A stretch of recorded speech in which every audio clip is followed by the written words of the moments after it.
pinch, ndio tulete katiba inakubamba, na ndio tuna pinch tuna copy. Miaka mingi ndio vitu moto tunaleta, kupanga na kuchora, yeah. Kuchora, kupanga na kuchora, yeah. Kuchora. Weka, check. Attention, semeni hoye! Eti mnasema mnataka katiba ho, eti mmesema tuandike hiyo, inakuja haraka, tunasukuma mbele. How people never really understand that the power belongs to the people, but then the people donate the power to government. My name is Jacqueline Nganga. We have been working on the Katiba project for the last 3 years now. The main purpose is to translate the constitution in graphic form in a way that is easy to read and understand, to promote constitutional awareness among Kenyans and have them more engaged in civic participation and political processes. Inasema chukua katiba pande zote. Twende ati. Bosi. Mana bad man. Watu wa Ruben tunawapenda sana, tumewaletea. Ukiona chatbot ziko hapa hivi zote zimeenda hivi za white. Hiyo yote ni katiba. We have held a number of community engagements. We initially started doing what we called Katiba Mtaani. We started in Mukuru kwa Ruben, then we went to Mukuru Lunga, showcasing the different artwork we have done and developed on the Constitution of Kenya, and letting people really understand what each chapter means and how that translates to their normal lives. Unaweza tuguzia kidogo, tuambie Bill of Rights inaongea kuhusu nini? Kuna right to food. Chakula. Wapi nuru ya tumbo tafadhali? Wapi nuru ya tumbo? Kuna right to life. Right to work. Kama hizo. We then worked on having a participatory puppet theater project.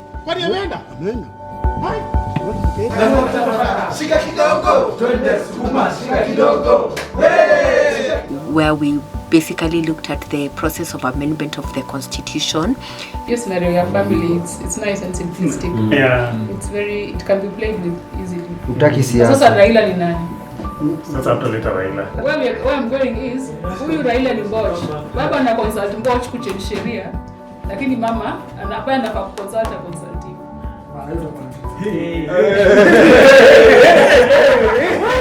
So we staged a story of a family that is looking to amend their house constitution. The husband or the head of the home, who is the father, goes out, and as he's playing cards with a friend of his, the friend tells him how he can go home late and he can do many other things, and he's even allowed to have up to 3 wives because he has changed the constitution of his house. Sasa nataka mpitie haraka, msome haraka, tuweze kuona kama ukitaweza pitisha. Haya. Yes. Msisome sana. Okay. Sini maoni yenu? Ndio hiyo. Hapa naona wameniongezea mamlaka nyumbani. Yes. Ni wazuri. Mama wewe uko sawa? So it was very well received by the communities, and people were able to translate the theater performance into their everyday lives, and we got a lot of feedback from the communities on how the constitutional amendment can be done differently, and things that the government or the people who are driving the constitutional amendment should have looked at it. We don't need to keep quiet. They should be on the forefront when we are campaigning against Article 43. Tukisimamia, we need to protect it. Unaona? Chakula si mchezo. Sasa hivi mama anaumia. Most of women ndio wana play a bigger role when it comes to family. This year we are marking 11 years since the Constitution of Kenya was promulgated, and we've had interesting sessions with the communities and a panel discussion with some of the people who aligned to the work that we do. We've been able to reflect on the constitutional gains that we have made so far and the prospects of the constitution and better implementation in the future. We've had time to really see how the constitutional gains can be translated into our everyday life. The constitution has was intentionally developed to fail. And I see it systemically, yeah? So my work is with youth all the time, everywhere. And even if you look at the systems of youth is not devolved. Guys, youth is not devolved. How come? And youth are everywhere. It makes no bloody hell sense. The Constitution was very clear on the steps, how you devolve power, how you release functions to counties, after how many years. This is when, at 11, when like the institutions created by this Constitution have now fully come of age, at least the judiciary has come of age, and I think I am hoping that there'll be, the others will gather courage from that, knowing that they can go to the judiciary now in case Uhuru or any other despot who comes after him tries to downplay the Constitution. But there have always been those people who are not comfortable with the new constitutional order. The Constitution greatly reduced the presidential and executive powers. They greatly devolved resources. And so there are people who, from the onset, always felt like power should rest somewhere else. And there've been a constant onslaught on the Constitution. If you think about it, ever since 2010, we've had constitutional commissions created. We've had the judiciary getting so many powers, getting independence from the executive, and you'd find that these powers that were removed from the executive has been trying to claw back. And let me give you an example. The Constitution envisaged total devolution and envisaged that the provincial administration would be restructured in a way that would allow the governors and the devolved units to work. However, what we saw was that they changed the names of the units in the provincial administration and ensured that it retained its powers. The National Police Service was supposed to create something called county policing authorities, where the governor would be a chair, and it would create sort of a mechanism in which counties can participate in the security mechanism of that area and all other areas in Kenya.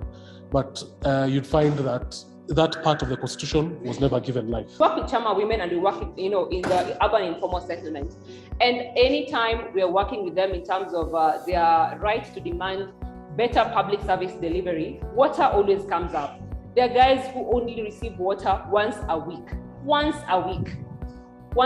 And it's even worse if you're a parent. You can imagine if you cannot access water, like once a week. And if you even, like you have an infant, you don't have a job, you have to buy water every other day. COVID has happened, you've even lost your job or you've closed down your business and you still have to buy water. So for me, I think when it comes to reflecting on the gains of the Constitution, and I look at certain aspects of the Constitution, I would say we haven't done much. Mimi niko na hapa ya Katiba. Whenever I want to refer anything, narudi hapa. Si mpaka ubebana na kitabu or nini, because ni important. Bila hii Constitution, hatuwezi kuwa na country hii Kenya. People need to be in solidarity for us to achieve everything we want to achieve. Thank you. So far, we have worked on a number of chapters. We started with chapter 1. So chapter 1 hapa nasema supremacy of the constitution. That is sovereignty of the people and supremacy of this constitution, because the constitution says that all power belongs to the people of Kenya and can be exercised either directly or indirectly through the representation of the people. Chapter 2, the Republic. Chapter 3 on citizenship. Chapter 4 on the Bill of Rights. We have worked on chapter 6 on leadership and integrity, chapter 7 on representation of the people. We have also illustrated chapter 11 on devolved governments. Chapter 12 on public finance management has been an interesting one. And we are currently working on 3 chapters. That is the historical background that looks at the history of the constitutional amendments. We are working on chapter 16 which is amendment of the Constitution, and we are also working on the preamble. The constitutional amendments can only be people-centered, and amendments can only be by the people, for the people, using or exercising their power directly through a referendum and not through representation. Kenya made history in 2021 after the appointment and swearing in of the first female Chief Justice, Justice Martha Koome. And we have 3 ladies leading the judiciary. We have the Chief Justice, we have the Deputy Chief Justice, and we also have the Chief Registrar, Ms. Anna Amadi.